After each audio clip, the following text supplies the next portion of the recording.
Well, good morning.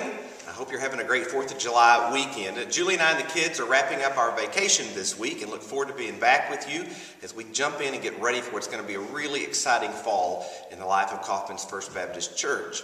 Last night I had something really incredible happen to me that I just had to share with you on this weekend.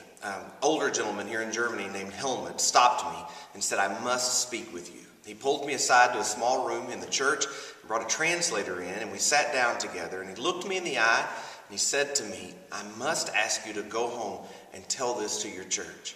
I need you to thank America for what you did for my family." He then began to tell a story. When he was 5 years of age, his father was taken captive by the Nazis.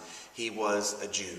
He was taken to a concentration camp here in the northern part of Germany, and there his family thought he would die. But an American bomb landed just outside the concentration camp. It caused all kinds of chaos, and Helmut's father escaped. He and the family were separated for the next several months, and when they were finally reunited, they changed their name from Schmitz to Smith and began hiding and telling people that they weren't Jewish and doing all they could to avoid the Nazis. Until one day, a messenger came to the house with a letter that said, "Your family must report to the concentration camp tomorrow morning." They were horrified. The officials in town knew that they were now Jewish and were going to take the whole family to the concentration camp together. But the next morning, American forces arrived.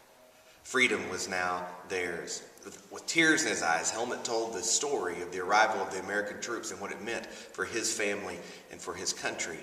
He then told the story of how a Red Cross worker found him as a skinny 5-year-old boy and took him to a safe place in Sweden where he was able to be cared for and fed. When he came back home, he grew as a normal German boy would, and at 9 years of age, his mother said, "You should write that family and thank them for what they did." Well, he wrote the family that was in Switzerland, not Sweden, and they asked him to come and visit. He traveled to Switzerland. While he was there, he found out that the family had come to know Christ during the years between when he was 5 and 9, and they shared Christ with him and his family who accepted Christ. And so he said, "You see, America blessed me twice. Once with its armed services, the next time through the Red Cross. I came to know Christ, and I'm here today because of what Americans did all those years ago. Please go home and tell your church family thank you, and thank you to America for what they did in my life."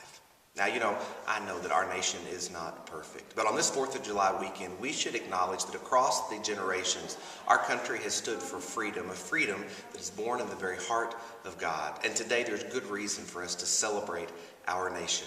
Again, we're looking forward to being back in the USA and hope this weekend you have a great 4th of July. May God continue to bless our nation and use us as a lamp of freedom in the world.